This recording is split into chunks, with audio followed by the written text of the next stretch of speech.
Welcome back friends, SLD में आपका स्वागत है।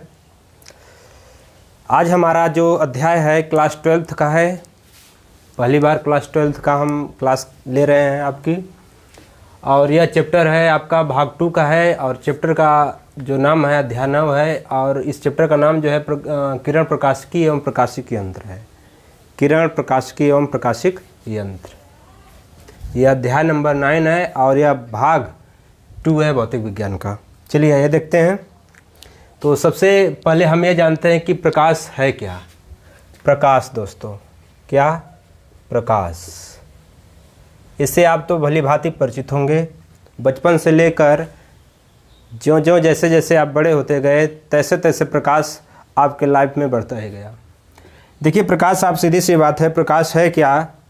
तो प्रकाश एक ऐसा माध्यम है जिसकी सहायता से आप वस्तुओं को आसानी से देख सकते हैं, तथा यह किसी सरल माध्यम में या सीधे माध्यम में प्रकाश गमन करता है। और इसकी चाल जो होती है 3 × 10⁸ मीटर प्रति सेकेंड होती है। अब भली बात से परिचित होंगे।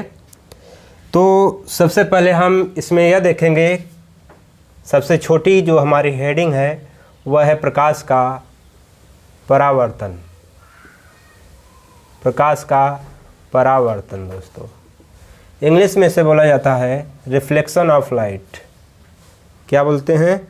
Reflection of light.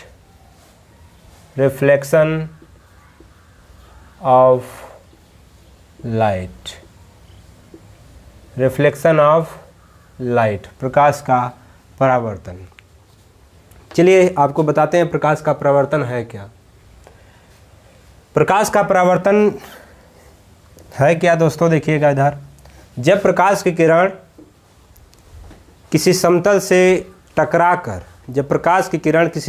टकराकर पुनः उसी दिशा में वापस चली जाती है तो इस घटना को प्रकाश का परावर्तन कहते हैं। जो पॉइंट हम बोल रहे हैं, जहाँ जहाँ हेडिंग पर, उस हेडिंग को आप नोट करते जाइएगा कि जब प्रकाश की किरण किसी सतह से टकराकर पुनः उसी दिशा में वापस चली जाए तो इस घटना को प्रकाश का परावर्तन कहते हैं। जैसे एग्जाम्पल के तहत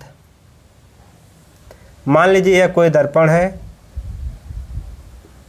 क्या है दोस्तों? दर्पण है, और सूरज यहाँ पर चमक रहा है। ठीक, अब इससे प्रकाश आती है और दर्पण से टकरा जाती है। ये सिंबल हमने इस तरह से लगाया हुआ है, तीर इधर आ रही है तो इसका मतलब प्रकाश इस दर्पण की तरफ आ रही है और आकर टकराकर इससे पुनः ऊपर की दिशा में ही, अभी ऊपर से आई, ऊपर की दिशा में ही चली गई, ऊपर की दिशा में मूव हो गई। तो इस घटना को दोस्तों क्या कहते हैं? प्रकाश का परावर्तन कहते हैं। फिर से देखिए, जब प्रकाश किसी सतह यहाँ पर जो काम कर रहा है सतह, वह है दर्पण। यह सतह जो है यह एक प्रकार का क्या है दोस्तों? दर्पण है, समतल दर्पण आप कह सकते हैं। तो इस सतह से टकराकर प्रकाश की किरण वापस उसी दिशा में, मतलब वापस ऊपर की दिशा में चली गई, तो इस घटना को दोस्तों क्या कहते हैं? प्रकाश का परावर्तन कहते हैं। क्या कहते हैं दोस्तों? परावर्तन कहते हैं। अब थोड़ा सा देखिए इसमें क्या क्या चीज़ें हैं। यह बीच में इसमें अभिलंब होता है दोस्तों। क्या होता है? अभिलंब। इसको अभिलंब बोला जाता है। अभिलंब क्या बोलते हैं दोस्तों? इसको अभिलंब बोलते हैं, जो कि 90 डिग्री पर खड़ा होता है। अब देखिए, यह जो आने वाली किरण है समतल से टकरा रही है, जो आते हुए टकरा रही है, इसको दोस्तों कहते हैं आपतित किरण। कौन सी दोस्तों? आपतित किरण। आपतित किरण अर्थात जो दर्पण की तरफ आने वाली किरण होती है उस किरण को आपतित किरण कहते हैं। आप परिभाषा भी इसकी दे सकते हैं कि जब प्रकाश की किरण किसी सतह पर आते हुए टकराती है तो वह किरण हमारी क्या कहलाती है? आपतित किरण कहलाती है। अब देखिए, यह दर्पण से होकर जा रही है। किससे होकर? दर्पण से होकर जा रही है, इसलिए इस किरण को हम नाम देते हैं क्या? परावर्तित किरण। क्या कहते हैं दोस्तों इसको? परावर्तित किरण। छोटी छोटी बातें हैं, ध्यान से नोट करते जाइएगा। आप जो बोल रहे हैं उस चीज़ों को सुन भी लोगे तो अभी भी आपको कोई प्रॉब्लम नहीं होगी। प्रकाश की आने वाली किरण मतलब सतह पर आते हुए टकराती है तो उसे आपतित किरण कहते हैं। टकरा कर पुनः उसी दिशा में चली जाए तो उसे परावर्तित किरण कहते हैं। अब देखिए आगे की बात, यदि आपतित किरण हो, कौन सी किरण? आपतित किरण एवं अभिलंब, अभिलंब का मतलब जो 90 डिग्री पर इनके बीच में खड़ा है। आपतित किरण एवं अभिलंब के बीच यह जो कोण बन रहा है, इस कोण को दोस्तों कहते हैं आपतन कोण। कौन सा कोण? नीचे लिख दे रहे हैं, इस कोण को कहते हैं दोस्तों आपतन कोण। कौन सा कोण? आपतन कोण कहते हैं इसको, ठीक है, आपतन कोण। तथा जो किरण जा रही है अर्थात परावर्तित किरण एवं अभिलंब के बीच में अर्थात यह कोण दोस्तों कहलाता है कि आपका परावर्तन। ऐसे के नाम से यह स्पष्ट है, परावर्तित तो परावर्तन, परावर्तन कोण, परावर्तन कोण। इसको दर्शाते कैसे वो भी देखिए। आपतन कोण को आप परिभाषित अगर करेंगे तो आने वाली किरण अर्थात आपतित किरण एवं अभिलंब के बीच बना हुआ कोण आपतन कोण कहलाता है। इसे आई से प्रदर्शित करते हैं, मतलब इस इतने भाग को हम किससे दर्शाते हैं दोस्तों? आई से, राइट, किससे? आई से। दूसरा देखिएगा, परावर्तित किरण या परावर्तन कोण की परिभाषा आपका क्या होगा? परावर्तन कोण की परिभाषा परावर्तित किरण की सहायता से दीजिए आप, अर्थात अभिलंब तथा परावर्तित किरण के बीच बना कोण, अभिलंब तथा परावर्तित किरण के बीच बना कोण परावर्तन कोण कहलाता है। ठीक, इसे दर्शाते हैं हम स्मॉल आर से। ठीक, आपतन कोण को आई से और परावर्तन कोण को दोस्तों किससे दर्शाते हैं? स्मॉल आर से दर्शाते हैं। ठीक, आप इस चित्र को अपने माइंड में बैठा लीजिए। अब आगे चलते हैं, आपको बताते हैं परावर्तन के नियम। क्या है दोस्तों? परावर्तन के नियम, परावर्तन के नियम। देखिएगा ध्यान से, परावर्तन के क्या नियम है। देखिए इसके फिगर से ही आप निकाल सकते हैं। पहला नियम यह है कि आपतन कोण जो आई है वह परावर्तन कोण जो आर है इसके बराबर होता है, मतलब आपतन कोण परावर्तन कोण के बराबर होता है, अर्थात आई बराबर आर। तो लिखेंगे क्या? आपतन कोण परावर्तन कोण आपस में बराबर होते हैं, आपस में बराबर होते हैं। यह पहला नियम है। आपतन कोण परावर्तन कोण के कोण आपस में बराबर होते हैं, अर्थात आप कह सकते हैं कोण आई बराबर कोण आर। ठीक, आपतन कोण परावर्तन कोण आपस में क्या होते हैं? बराबर होते हैं। यह फर्स्ट नियम है। इसका सेकेंड नियम क्या है वो देखिए ध्यान से। देखिए सेकेंड नियम इस फिगर से ही, आपतित किरण, ठीक, एवं अभिलंब एवं परावर्तित किरण, ये दूसरा नियम इसका है परावर्तन का, कि आपतित किरण मतलब आने वाली जो किरण है एवं अभिलंब और परावर्तित किरण तीनों एक ही समतल में होते हैं। कहाँ होते हैं दोस्तों? यह समतल है, तीनों एक ही समतल में होते हैं। देखिए तीनों एक ही समतल में एक ही जगह हैं, तो इसको कहेंगे क्या? परावर्तन का द्वितीय नियम, कि आपतन कोण अभिलंब परावर्तित, या आपतन नहीं, आपतित किरण अभिलंब एवं परावर्तित किरण तीनों एक ही समतल में होते हैं। देखिए क्या लिखेंगे? आपतित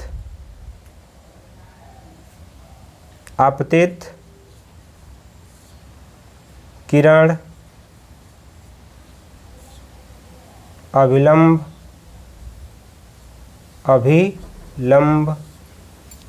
ठीक, परावर्तित किरण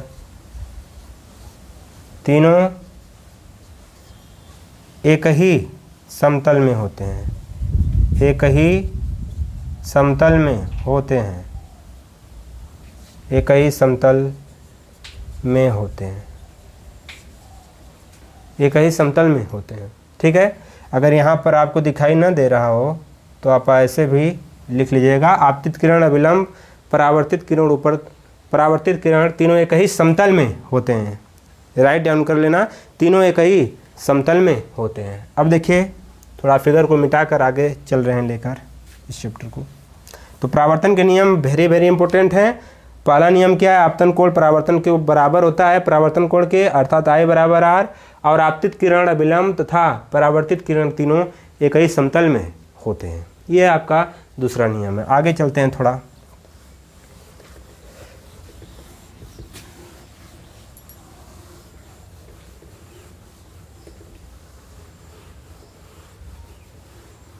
आगे आपको बताते हैं इसमें, आगे देखिए ध्यान से। चलिए देखिए,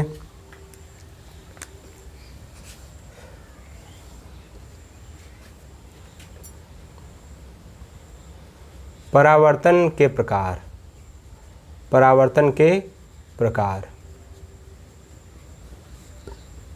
टाइप्स ऑफ रिफ्लेक्शन, परावर्तन के प्रकार। देखिए दोस्तों, ये कितने प्रकार का होता है परावर्तन? यह 2 प्रकार का होता है। पहला है नियमित परावर्तन, नियमित परावर्तन, पहला है दोस्तों नियमित, और दूसरा अनियमित, अनियमित परावर्तन। बहुत इंपॉर्टेंट चैप्टर है यह।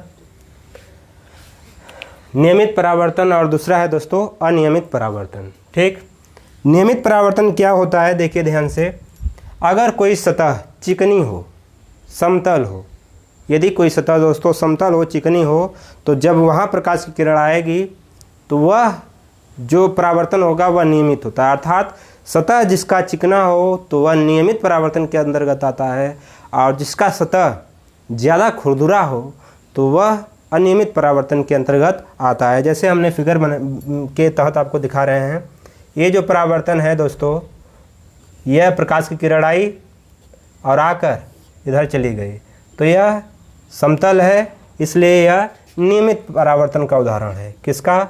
नियमित। बस आप यह याद रखिएगा, नियमित परावर्तन जो होता है वह हमेशा चिकने सतह पर होता है। किस सतह पर दोस्तों? चिकने। तो यह नियमित परावर्तन का उदाहरण है। अगर बाय द वे हमने इस फिगर को ऐसे बनाया, जो यह सतह है ऐसे, ठीक, यह ऐसे बना, तो यह परावर्तन जो होगा दोस्तों वह कुछ इस प्रकार से होगा। फिर ऐसे जाएगी प्रकाश की किरण, फिर ऐसे, फिर ऐसे, ठीक, आई फिर गई, फिर आई फिर यह गई, फिर आई फिर यह गई। इस प्रकार से अगर होगा तो वह अनियमित परावर्तन के अंतर्गत आता है। किस? अनियमित परावर्तन, अनियमित परावर्तन कहलाता है। आपको बस यह समझ लेना है कि नियमित परावर्तन किसी समतल सतह पर होता है, जबकि अनियमित किसी ऊपर नीचे या खुरदुरा जो स्थान होगा वहाँ पर अनियमित परावर्तन होता है। तो परावर्तन 2 प्रकार के हुए, नियमित परावर्तन और अनियमित परावर्तन हुआ। आइए चलते हैं और आगे आपको बताते हैं। चलिए और देखिए, तो यह आपने सीखा कि परावर्तन 2 प्रकार के हुए, पहला हुआ नियमित और दूसरा हुआ अनियमित हुआ। अब आगे आपको लेकर चलते हैं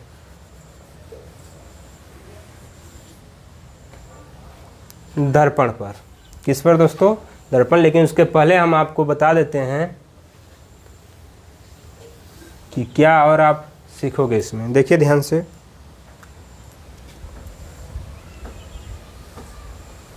पहले दर्पण आपको पढ़ा लेते ही है। दर्पण इंग्लिश में कहते हैं मिरर, ठीक। दर्पण, मिरर, यह होता क्या है? देखिए दर्पण मिरर है क्या?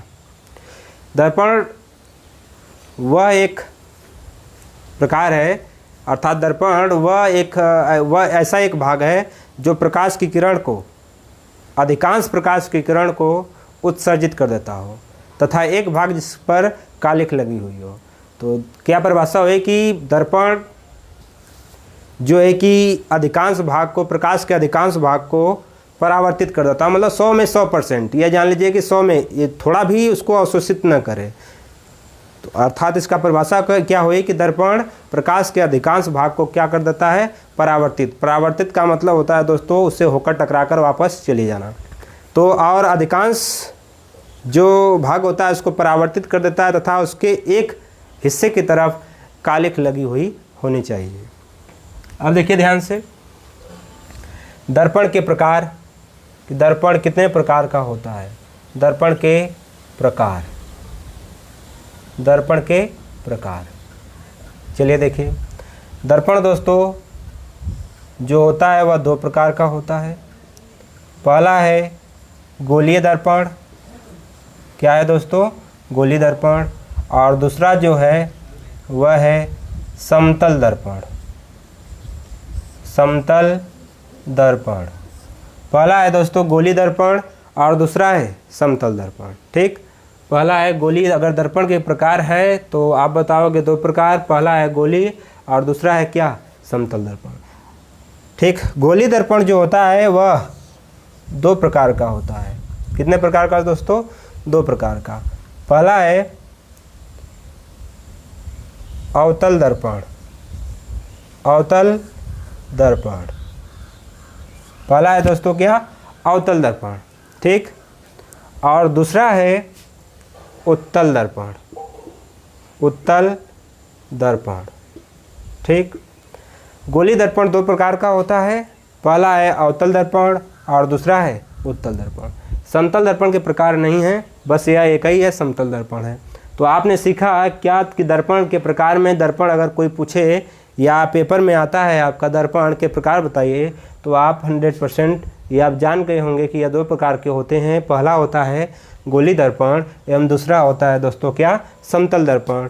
पहला गोलीय दर्पण के प्रकार अगर कोई पूछता है तो आप क्या बताओगे कि पहला है हमारा अवतल दर्पण और दूसरा है क्या दोस्तों, उत्तल दर्पण है। ठीक, अब थोड़ा एक एक के बारे में हम लोग जिक्र करते हैं कि समतल दर्पण क्या है, गोलीय दर्पण क्या है, और इसमें गोलीय दर्पण में अवतल दर्पण और उत्तल दर्पण हम इसके बाद सीखेंगे।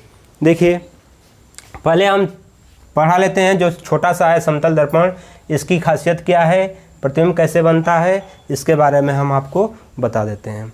जैसे आप अगर बाय द वे बता ही देते हैं इसके बारे में आपको पूरा स्टोरी। समतल दर्पण क्या है देखिए ध्यान से, पहला उठाते हैं जो छोटा है समतल दर्पण, उसके बाद गोलीय दर्पण पर आएंगे। पहला है, उठा रहे हैं हम समतल दर्पण आपको बताने के लिए। समतल दर्पण, प्लेन मिरर। ठीक, प्लेन मिरर, इंग्लिश में क्या बोलते हैं, प्लेन मिरर। यह होता क्या है देखिए, आप जो घरों में यूज करते हैं दर्पण, वह होता है दर्पण। हमेशा आप उठते होंगे सुबह में और दर्पण के पास आप जाते हैं, जो आपके घरों में यूज करते हैं, वह होता है दोस्तों कौन सा, समतल दर्पण। इंग्लिश में क्या कहते हैं, प्लेन मिरर कहते हैं, वही होता है समतल दर्पण। अब इसकी खासियत देखिए क्या होती है कि जब आप फेस अपना देखते हो समतल दर्पण में, तो आपका जो प्रतिबिंब है वो आपके सामने सीधा बनता है, और जिस प्रकार से आप खड़े रहते हैं उसी तरह से वह भी दिखता है, प्रतिबिंब भी दिखता है। आपका जो आकार है वह सेम बराबर आपके दिखता है। आपने देखा होगा कि आपका जो आकार है वह सेम, जो प्रतिबिंब बन रहा है दर्पण में, वह आपके बराबर बनता है। जितनी दूरी पर आप खड़े हैं उतनी दूरी पर प्रतिबिंब भी समतल दर्पण में बनता है। तो आपको एक चित्र की भांति इसमें बताते हैं कि किस प्रकार से बनता है। लेकिन हाँ, जो समतल दर्पण में प्रतिबिंब बनता है वो वास्तविक नहीं होता है, वो दोस्तों आभासी होता है। क्या होता है, आभासी होता है। ठीक, सदैव आभासी होता है, ये याद रखिएगा। ठीक, चलिए आइए लेकर चलते हैं आपको। ठीक, जैसे देखिए बाय द वे मान लीजिए कि यह आपका प्लेन मिरर है, कोई समतल दर्पण है। ठीक, समतल दर्पण है दोस्तों। ठीक, अब देखिए, और इधर कालिख लगी हुई हो तभी तो दर्पण कहलाएगा, विदाउट कालिख आपको आर पार दिखने लगेगा, ये दर्पण है। ठीक, ये हमने क्या कर लिया दोस्तों, एक समतल दर्पण बना दिया। इसके सामने मैंने एक या वस्तु को रखा, यह कोई वस्तु है, इसका हमने नाम भी दे दिया, क्या है दोस्तों, यह ये भी कोई वस्तु है। ठीक है, आप यह मानकर चलिए कि आपके पास एक समतल दर्पण है और आप अपना ही प्रतिबिंब या अपना ही जो है कि प्रतिबिंब इसमें वस्तु, मतलब कोई वस्तु है ए बी जिसकी लंबाई है, उसका प्रतिबिंब आप इस समतल दर्पण में बना रहे हो। ठीक है, वो कैसे बनेगा थोड़ा ध्यान दीजिएगा, क्योंकि आप जानते हैं कि समतल दर्पण में जो प्रतिबिंब बनता है वो वस्तु के क्या होता है, बराबर ही बनता है। तो आप क्या करिए, अपनी सहूलियत के अनुसार एक इसमें इसी के आकार का प्रतिबिंब इसमें बना दीजिए, जितना यह लंबाई का, क्योंकि आपको यह पता है पहले से कि समतल दर्पण में फिगर जो बनता है वो वस्तु के बराबर ही बनता है प्रतिबिंब। ठीक, अब देखिए यह बन गया दोस्तों क्या हमारा, इसी के बराबर आपको बना लेना है। थोड़ा सा छोटा कर देते हैं। ठीक, और यह इसका प्रतिबिंब, या जो वस्तु है इस वस्तु का प्रतिबिंब वह किस प्रकार से बनेगा, इसको हम नाम दे दे रहे हैं ए डैश बी डैश। ऐसा क्यों लिखा हमने डैश कर कर कि यह इसका प्रतिबिंब है, यह जो है यह इसका प्रतिबिंब है, ए बी का प्रतिबिंब है। अब देखिए, अब यहाँ से हम लोग एक प्रकाश की किरण को क्या करेंगे दोस्तों, होकर गुजारेंगे। राइट, प्रकाश की किरण को यहाँ से होकर क्या किया, गुजारा। और प्रतिबिंब के लिए हमेशा 2 या 2 से अधिक किरणों की आवश्यकता पड़ेगी, आपको अभी हम बताएंगे भी कितने किरणों की, 2 या 2 से अधिक किरणों की आवश्यकता पड़ेगी। अधिकतर 2 ही लेते हैं। अब यह प्रकाश की किरण इधर आ गई, टकराएगी, और इसकी यही खासियत है कि आपतित किरण टकराती है तो टकराने के बाद इसी दिशा में वापस, दिशा यही है, इसी दिशा में वापस चली जाती है। तो यह चली गई दोस्तों। ठीक, दूसरी बनाते हैं हम लोग, जो यह कटान है यह बनाओगे आप, तो प्रकाश की किरण इधर चली जाएगी। ठीक, यह आई, टकराई, टकरा कर पुनः इस दिशा में चली गई। लेकिन क्या इधर देखिए, इधर मिलेगा क्या, ये दोनों एक दूसरे को जहाँ पर काटेंगे वहीं प्रतिबिंब बनता है, क्या एक दूसरे को यह इधर काट पाएंगे। जिधर ऐसे इधर देख रहे हैं आप, पतला हो रहा है, इनके बीच की दूरी पतला है, इधर जिस जा रहे हैं तो यह मोटा होता चला जा रहा है, मतलब इसमें थोड़ा ज़्यादा चौड़ाई बनती चली जा रही है। अब बताइए कि इधर तो कहीं नहीं मिलेंगे, या जहाँ मिलेंगे वहीं पर प्रतिबिंब बनेगा। तो अब हम क्या करेंगे दोस्तों कि पीछे इसका प्रतिबिंब बनाएंगे, कहीं देखते हैं पीछे कहीं पर काटती हैं क्या, तो पीछे हम बनाएंगे। ठीक, और इस तरह से बनाते हुए इस बिंदु पर चले जाएंगे, इसका भी बनाते हैं, और बनाते हुए कहीं ना कहीं जाकर क्या करेंगे दोस्तों, कहीं ना कहीं जाकर यह प्रक्षेप करते हैं, यहाँ पर प्रक्षेप करते हैं। ठीक, अब यह जो प्रतिबिंब बना है आपका, अब इसकी खासियत क्या है कि जो यह प्रतिबिंब बना है जहाँ पर एक दूसरे को काट रहे हैं, इधर दर्पण की यह पीछे बन रहा है। तो यह जो दर्पण में बनने वाला है जो लाइन है वह डॉटेड लाइन से ही आप दर्शाओगे। इधर आप दर्शाओगे तो यह वास्तविक कहलाता है, और लेकिन अगर डॉटेड लाइन से करते हैं तो वह आभासी कहलाएगा। अभी इसके बारे में जिक्र हम इस साइड में कर देंगे। ठीक, तो जहाँ पर मिलेंगे दोस्तों वही कटान, उसी कटान पर प्रतिबिंब आपका बनेगा। यहाँ पर है तो इसी वस्तु के बराबर हमने क्या कर दिया, इसका प्रतिबिंब बना दिया। तो आप क्या कहोगे कि समतल दर्पण में, समतल दर्पण में जो प्रतिबिंब बनता है दोस्तों, वह प्रतिबिंब, जो प्रतिबिंब बनता है वह प्रतिबिंब क्या होता है दोस्तों, आभासी होता है। क्या होता है, आभासी। आभासी का मतलब हमें ऐसा लगे कि प्रतिबिंब इधर बन रहा हो। ठीक, आभासी, आभासी का मतलब यह भी समझ सकते हैं डॉटेड लाइन से जो भी मिलाया जाएगा वह आभासी प्रतिबिंब रहेगा, चाहे किसी भी दर्पण में हो। ठीक, तो यह आभास हो रहा है, हमें मालूम हो रहा है, आभास हो रहा है, तो यह आभासी प्रतिबिंब है। और यह आभासी प्रतिबिंब हमेशा सीधा ही होता है। ठीक है, क्या होता है दोस्तों, सीधा होता है। तो प्रतिबिंब हमारा जो होता है वह आभासी होगा, और आभासी होने के कारण आभासी हमेशा सीधा ही होता है। सी से याद रखेगा। आभासी में कभी कभी भूल जाते हैं लोग कि आभासी प्रतिबिंब कैसा होता है, तो सी से सीधा कर देना, आभासी सी से सीधा। तो आभासी प्रतिबिंब हमेशा दोस्तों क्या होता है, सीधा होता है। और इसकी जो दूरी होगी वह वस्तु की, जितना वस्तु दर्पण से दूर होगी उतना ही प्रतिबिंब भी दर्पण में बनेगा, तो उतने ही दूरी पर बनेगा। मान लीजिए कि जो वस्तु यह खड़ी है दर्पण से 10 मीटर की दूरी पर, तो प्रतिबिंब भी कितना दूरी पर बनेगा, 10 मीटर की दूरी पर ही बनेगा। यह समतल दर्पण की खासियत हो गई। थोड़ा इसमें हम प्रतिबिंब चेक कर लेते हैं कि प्रतिबिंब क्या है। प्रतिबिंब दोस्तों जो होता है यह है क्या, यहाँ पर आपको बता देते हैं प्रतिबिंब है क्या। प्रतिबिंब क्या है, जब परावर्तन या अपवर्तन में, दोनों में यही है इसकी परिभाषा कि जब परावर्तन या अपवर्तन में प्रकाश की 2 किरणें, जब अपवर्तन या परावर्तन या अपवर्तन में प्रकाश की 2 या 2 से अधिक किरणें किसी बिंदु पर मिलती हैं या मिलती हुई प्रतीत होती हैं तो वह बिंदु प्रतिबिंब, वह बिंदु प्रतिबिंब कहलाता है। क्या हमने बोला कि प्रतिबिंब के परिभाषा में कि परावर्तन या अपवर्तन में दो या दो से अधिक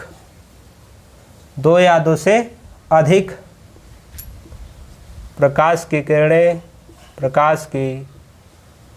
किरणें मिलती हैं, प्रकाश की किरणें मिलती हैं या मिलती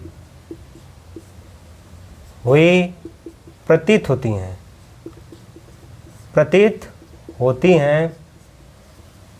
वह बिंदु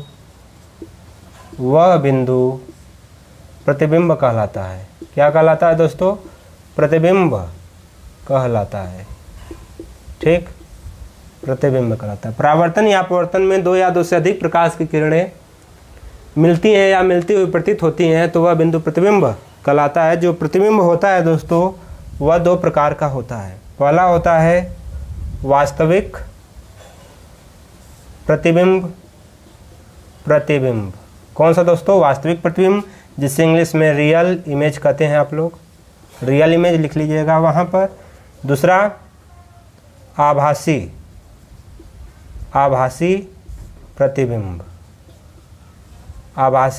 प्रतिबिंब, जिसे आप वर्चुअल इमेज कहते हैं।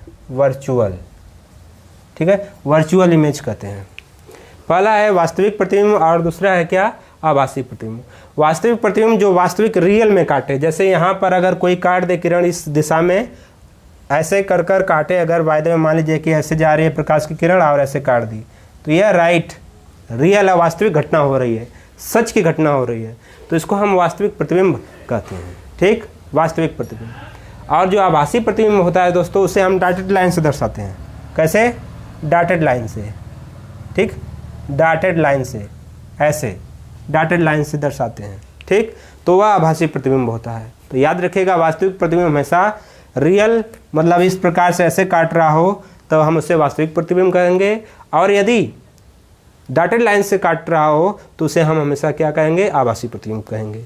और वास्तविक प्रतिबिंब हमेशा दोस्तों क्या होता है? वास्तविक प्रतिबिंब हमेशा उल्टा होता है। याद रखिएगा, कैसा? उल्टा। यह हमेशा उल्टा ही बनता है। ठीक है, वास्तविक प्रतिबिंब। और जो आभासी प्रतिबिंब है दोस्तों, वह हमेशा सी से, याद रखिएगा, यह हमेशा क्या बनता है? सीधा बनता है। ठीक है, देखिए ट्रिक्स कितना अच्छा है। आभासी सी आ गया तो हमेशा आप भूलोगे भी नहीं, सीधा। तो एक बार जो है कि लाइक कर दीजिए चैनल को और सब्सक्राइब कर दीजिएगा अगर वीडियो आपको पसंद हो तो।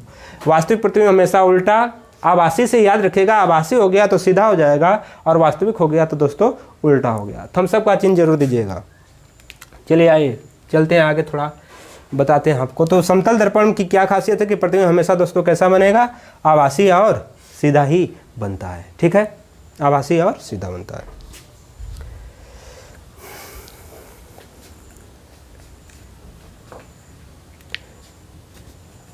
आभासी और सीधा, ये आप क्लियर कर लीजिएगा। अगर कोई आपको प्रॉब्लम हो तो आप कमेंट में मेरी बात, जो भी अगर आपको कहीं भी दिक्कत हो इस चैप्टर में तो आप जो है कि पूछिएगा। ठीक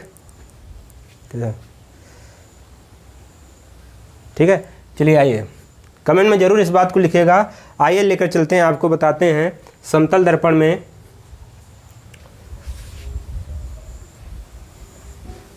सब बातें आप नोट करते जाइएगा।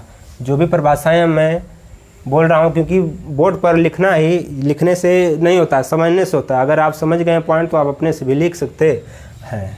अब देखिए इधर समतल दर्पण में आपको और बताते हैं कुछ इसमें कि प्रतिबिंब की कभी कभी संख्या पूछ देता है। समतल दर्पण में क्या पूछ देता है? संख्या। और संख्या कैसे पूछता है वो थोड़ा ध्यान दीजिएगा कि प्रतिबिंब कितने प्रकार से बनता है, कैसे बनता है, कितने डिग्री पर बनता है, कितने कोण इसमें होता है, तो इसमें बताएंगे आपको कि कैसे आप निकालोगे। जैसे ध्यान दीजिएगा, समतल दर्पण में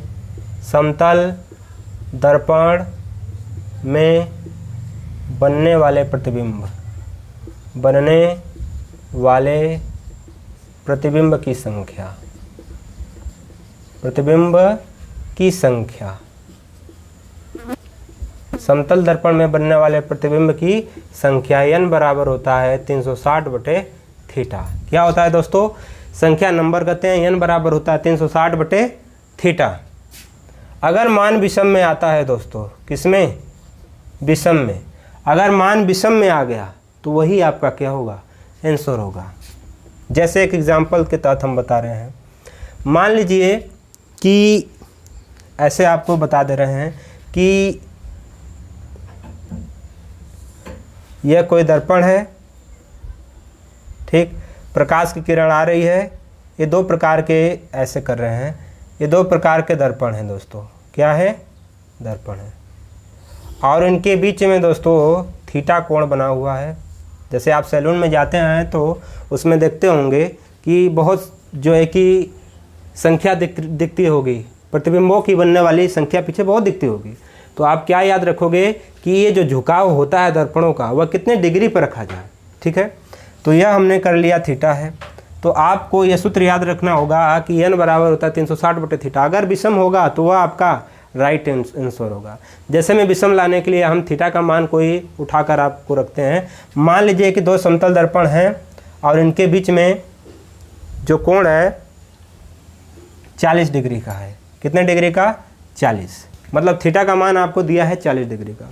तो जब n बराबर आप निकालोगे दोस्तों तो 360/थीटा की जगह पर कितना रखेंगे? 40। काट दीजिए, 0 से 0 कट गया, 9 बार में कट गया। बोलो यह संख्या कैसी रही दोस्तों? विषम रही। क्यों?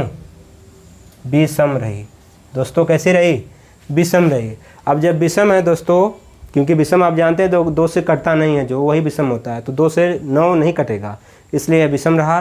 तो यही आपका क्या होगा? आंसर होगा। अर्थात जो 40 डिग्री का रखे हैं समतल दर्पण, तो उसमें बनने वाले प्रतिबिंबों की संख्या कितनी होगी दोस्तों? 9 होगी। राइट है? 9 होगी। आज के लिए बस इतना ही। आगे हम आपको बताएंगे विषम के लिए क्या या सम के लिए क्या होगा।